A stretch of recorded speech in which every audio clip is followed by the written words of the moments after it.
Hello and welcome back, and today I'm going to do a picking video on this one. Now, I did show this in a previous video. This was one of the mortice locks that I selected from my pile, and when I took it apart I suggested it might be a possibly good beginner lock. Now, there are a couple of reasons for that. Firstly, it says false gates 1 and 2, so there are more false gates than just on lever 1 and lever 2. I'll show you that in a minute.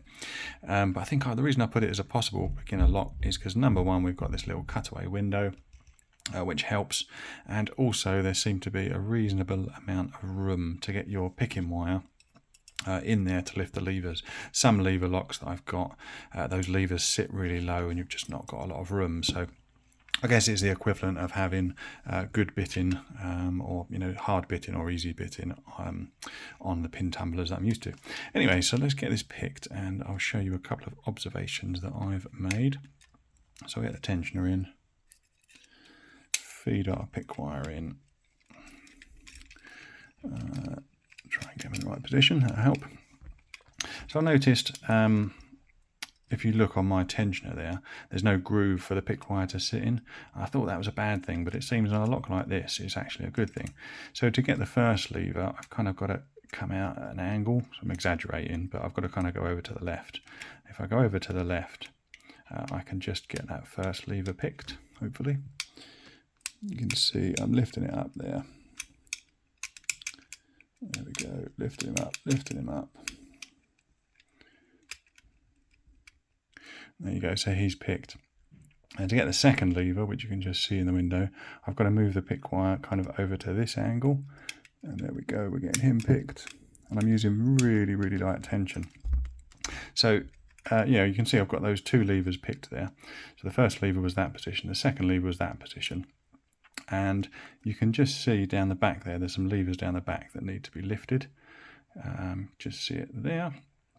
So what I'm going to do now is kind of just angle the pick wire over to the left again, and just kind of tickle those back ones, and I'm going to increase the tension as well because I find that helps for some reason, and we'll see if we can't get him open. Obviously I'm not skilled enough yet to pick without the aid of the window, but I have managed to, I've got some blue tack which I stuck over the window earlier. I did manage to pick this one without looking, but I was using the techniques that I was just talking to you about. Let's just concentrate on what I'm doing a minute.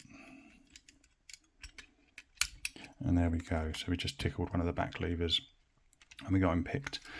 So I'll open it up and I'll show you why I thought it was a good beginner lock.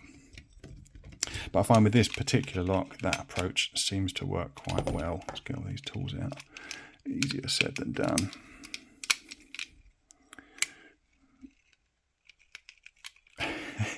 Pick wires do like getting stuck in these.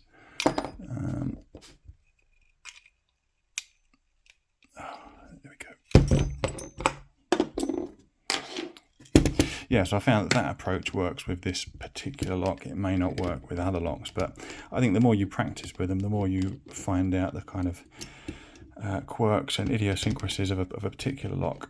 And maybe that transfers onto other models, or maybe it's specific to that lock because of the bitting. But I think with this one, playing about with it this morning, that's certainly the secret. Yeah, the angle on the pick wire. You get the first lever by going over to that side, second lever by going over to this side, and the back levers, I angle it out a little bit more to the left and just kind of tickle them. So let's have a look at what's inside here. So yeah, the first two levers have got false gates on. We take those ones out, that's lever 1. So as you lift it, if you put too much tension on it, obviously we're trying to pick to that post just there. If you put too much tension on it, you're pushing the bolt in and it just grabs that false notch, that anti-pick notch there. It just gets stuck. Second lever, try and keep you in focus so you can see what I'm doing. Second lever, it's the same again, so light tension to avoid falling into that anti-pick lever, but it's the angle of the picking wire, and then these back these back levers, as you can see, they're almost at shear line anyway. I think you've got to lift that one up just fractionally just to get past that little notch just up there. So you're almost kind of, almost, you know, bitch picking those back ones. This one needs to be raised up a little bit higher, lever 4. I think lever 5, yeah, lever 5 is almost at what would be the equivalent of shear line anyway, so it only needs a little tickle to get that one picked. And although those back levers, just get them out, although those back levers do have these anti-pick notches down here, they don't come into play because you've only got to lift them up very lightly. So yeah, that's what I found with this lock. So it seems to be an easy beginner lock. But yeah, I'm just slowly finding out, looking at all my various locks, which ones are easier and which ones are harder, and this one certainly seems to be one of the easier ones, so it makes a good beginner lock. I'm going to keep practicing with it and probably, you know, put the blue tack over there or a bit of tape so I can't really see what's going on. And although I've learnt this particular lock, I haven't learnt indexing of the pick wire just yet to know exactly what lever I'm on. This one was easy because we picked lever 1, picked lever 1, picked lever 2, and then kind of bitch picked the back ones, just wiggled about the lever, the pick wire at the back, but it seemed to get it open. So yeah, I'm going to take that as a win. Anyway, thanks for joining me today. Hope you enjoyed watching that, and I'll leave you with a little link up there to subscribe. That's always appreciated. Thanks for picking with me today, and I'll see you on the next one.